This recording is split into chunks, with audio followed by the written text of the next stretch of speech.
कहते हैं कृष्ण भक्ति का रंग जिस किसी पर भी चढ़ता है वो पूरी तरह से राधा कृष्ण का ही हो जाता है। इसके कई उदाहरण देखने को मिलते हैं। कान्हा की भक्ति और प्रेम का रंग एक बार जिस पर चढ़ गया वो सब कुछ त्याग कर उन्हीं का हो जाता है।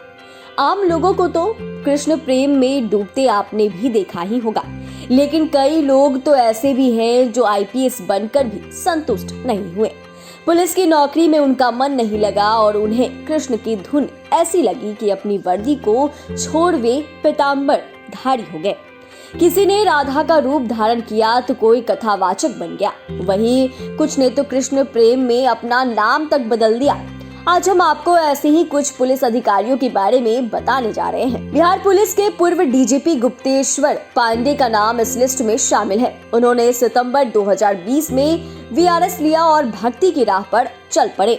वीआरएस लेने के एक साल पहले ही उन्हें साल 2019 में बिहार पुलिस का डीजीपी नियुक्त किया गया था। पूर्व डीजीपी गुप्तेश्वर पांडे अब एक कथावाचक हैं। इसके बाद नाम आता है कुणाल किशोर का, जिनकी छवि भी एक दबंग आईपीएस की रह चुकी है। इतनी अच्छी और पावरफुल नौकरी में उनका मन नहीं लगा, क्योंकि वह कृष्ण भक्ति में मन लगा चुके थे और वह पटना के प्रसिद्ध महावीर मंदिर से जुड़ गए। कुणाल किशोर संस्कृत के विद्वान हैं और केएसडी संस्कृत यूनिवर्सिटी के वाइस चांसलर भी रह चुके हैं। वही वर्दी उतारकर कृष्ण की शरण में जाने वाले पुलिस ऑफिसर में डीके पांडा का नाम भी शामिल है, जो 1971 बैच के यूपी कैडर के आईपीएस अधिकारी थे। अपनी सर्विस के दौरान वह कृष्ण भक्ति में लीन रहने लगे थे। कृष्ण प्रेम में वह ऐसे डूबे कि ड्यूटी के दौरान ही महिलाओं की तरह रहने लगे थे।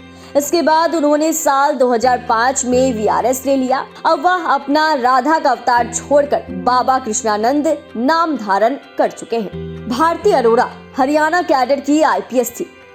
भारती को एक दबंग पुलिस अधिकारी के तौर पर जाना जाता है। उन्होंने अपने रिटायरमेंट से 10 साल पहले 2021 में स्वैच्छिक सेवानिवृत्ति ले ली।